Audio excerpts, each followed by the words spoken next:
একই দিনে কয়টা? উনি জানাচ্ছে একই দিনে 3টে গরু মারা গেছে। তো এরপরে আরেকটা গরু আমি দেখতে আসলাম, সেটি অবশ্য বেঁচে গেছে। আর আজকে কিন্তু সেই একই ঘটনা আবার ঘটা হয়েছে, আবার সেই ঘাস খাওয়া হয়েছে। ঘাস খাওয়ানোর পর এই গরুটা বিষে আক্রান্ত হয়েছে। দর্শক, মৃত্তিকা জীবন ও প্রকৃতি ইউটিউব চ্যানেল এবং ফেসবুক থেকে আমি তমাল আপনাদের স্বাগত জানাচ্ছি। আজকে আপনাদের খুব গুরুত্বপূর্ণ একটি তথ্য আমি দিতে যাচ্ছি, বিশেষ করে খামারিদের জন্য। আমার সামনে যে কালো রঙের গরুটা দেখছেন, এই গরুটা এখন স্বাভাবিক অবস্থা নাই, এটা বিষক্রিয়া হয়েছে। আর এই বিষক্রিয়া হওয়ার ফলে সে যে লক্ষণ প্রকাশ ঘটাচ্ছে সে হচ্ছে তার পা দিয়ে লাথি মারছে, মুখে হালকা হালকা লালার ভাব এসেছে এবং গরুটার তাপমাত্রা বেশ কিছু কমে গেছে। তো এই বিষক্রিয়ার ঘটার কারণ হচ্ছে আমাদের অঞ্চলে মাত্র 3 দিন বা আজ থেকে 4 দিন আগে প্রথম বৃষ্টিপাত হয়েছে। প্রথম বৃষ্টিপাতের ফলে যেটা হয়, বায়ুমণ্ডলে থাকা যে সমস্ত নাইট্রোজেন থাকে বায়ুমণ্ডলে, সেই নাইট্রোজেন বৃষ্টির মাধ্যমে ভূমিতে নেমে আসে। ভূমিতে যখন নেমে আসে তখন সেই নাইট্রোজেনটাকে ভেঙে উদ্ভিদ গ্রহণ করে। সেই উদ্ভিদ যখন নাইট্রোজেনটাকে ভেঙে নাইট্রিক পয়জনে তৈরি করে, তখন গ্রহণ করে, তখন তার দেহে অনেক নাইট্রিক পয়জনটা থাকে। এই নাইট্রিক পয়জন হচ্ছে যে কোনো প্রাণীর জন্য প্রাণঘাতী, সেটা মানুষ, গরু, বাছুর যাই হোক না কেন, তার জন্য প্রাণঘাতী। এখন এই খামারি যেটা করেছে সেটা হচ্ছে বৃষ্টি হওয়ার আজকে 3 বা 4র্থ দিন, বৃষ্টি হওয়ার 4র্থ দিন এই গরুকে 1 ঘন্টার মতো ঘাস খেয়েছে। এই ঘাস খাওয়ানোর ফলে সে বিষক্রিয়ায় আক্রান্ত হয়েছে এবং সাথে সাথে আমরা এসেছি। আরেকটি বিষয় হচ্ছে, আমাদের এই নাজিরপুরের ভিতরে আমার জানা মতে সবথেকে বেশি নাইট্রিক পয়জনে আক্রান্ত হয়ে গরু মারা যাওয়া হচ্ছে বাঘাজোড়ায়। এর পিছনে একটি কারণ হচ্ছে, এই বাঘাজোড়ার পাশে একটি বড় বিল আছে।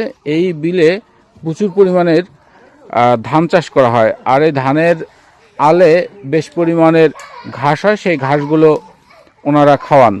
আর ওনাদের শুকনা যে খড়, এই খড়ের পরিমাণটা খুব কম থাকে। তো যখন প্রথম বৃষ্টি হয়, এই বৃষ্টির পর যখন ওই ঘাসগুলো খাওয়ায় তখনই এই বিপদটা হয়, অন্য সময় খুবই কম হয়। এছাড়া যদি সরাসরি জমিতে ইউরিয়া সার অনেক বেশি দেওয়া থাকে, সে সময়ও কিন্তু এই সমস্যাটা হয়। আজ থেকে মাত্র 3 দিন আগে, অর্থাৎ যেই দিন বৃষ্টি হয়েছে 4র্থ দিন, 4 দিন আগে, তার পরের দিনই ঘাস খেয়েছে। একটি খামার থেকে 2টি গরু মারা গেছে এবং সেই 2টি গরু গর্ভ অবস্থায় ছিল এই বাঘাজোড়ায়। গত পরশু দিন আমি আরেকটা গরু এই পাশে দেখে গেছি, সেটারও একই দিনে কয়টা? উনি জানাচ্ছে একই দিনে 3টে গরু মারা গেছে। তো এরপরে আরেকটা গরু আমি দেখতে আসলাম, সেটি অবশ্য বেঁচে গেছে। আর আজকে কিন্তু সেই একই ঘটনা আবার ঘটা হয়েছে, আবার সেই ঘাস খাওয়া হয়েছে। ঘাস খাওয়ানোর পর এই গরুটা বিষে আক্রান্ত হয়েছে। তো এই যে বিষক্রিয়া ঘটে, আমি আগেই বলেছি, যখন নাইট্রোজেন ভূমিতে নেমে আসে তখন গাছ ওটাকে নাইট্রিকে রূপান্তরিত করে খায়। খাওয়ার পরেই কিন্তু এই বিষক্রিয়াগুলো ঘটে। তো আপনাদের কাছে অনুরোধ থাকবে, আপনারা কখনো ঘাস প্রথম বৃষ্টি হওয়ার পর, অর্থাৎ দীর্ঘদিন পর যখন প্রথম বৃষ্টি হয়, এরপরে ঘাস খাওয়াবেন না। এই ঘাস খাওয়ালে কিন্তু দুর্ঘটনা ঘটার সম্ভাবনা খুব বেশি। দেখেন, এই গরুটা 1 ঘন্টার মতো খাবার খেয়েছে, খাওয়ার পর কিন্তু বিষক্রিয়ায় আক্রান্ত হয়েছে। তো এটি যদি আরও বেশি ঘাস খাত, তো সেই ক্ষেত্রে বাঁচানোটা খুবই কঠিন হয়ে যেত। তো আমরা এর লক্ষণ অনুযায়ী চিকিৎসা করব। এর স্পেসিফিক কিন্তু কোনো চিকিৎসা নাই। এর যে লক্ষণ, সেই লক্ষণ দেখে দেখে চিকিৎসা করার পর অনেক সময় গরু বাঁচে, আবার অনেক সময় গরু মারা যায়। তো আমরা চেষ্টা করব এর সর্বোচ্চ লক্ষণ দেখে সর্বোচ্চ চিকিৎসা দেওয়ার। আর আপনাদের কাছে অনুরোধ থাকবে, যারা খামারি আছে তাদের দেখতে যদি নাও চায়, জোর করে এই ভিডিওটা দেখাবেন এই কারণে, খামারিদের সচেতনা প্রয়োজন।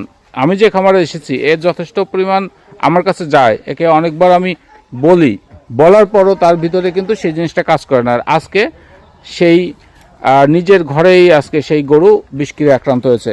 আবার তাদের পাশেই কিন্তু একদিন 3টা গরু মারা গেছে। তাহলে বুঝেন, মানুষ কিন্তু খুব অসচেতন, বলতে যা বোঝা যায় তা হচ্ছে এই খামারি সম্পূর্ণভাবে সেই অসচেতন। তো সচেতনতা বাড়ানোর জন্য অবশ্য আপনারা এই ভিডিওটা সকলকে দেখার সুযোগ করে দেবেন। সবাইকে ধন্যবাদ।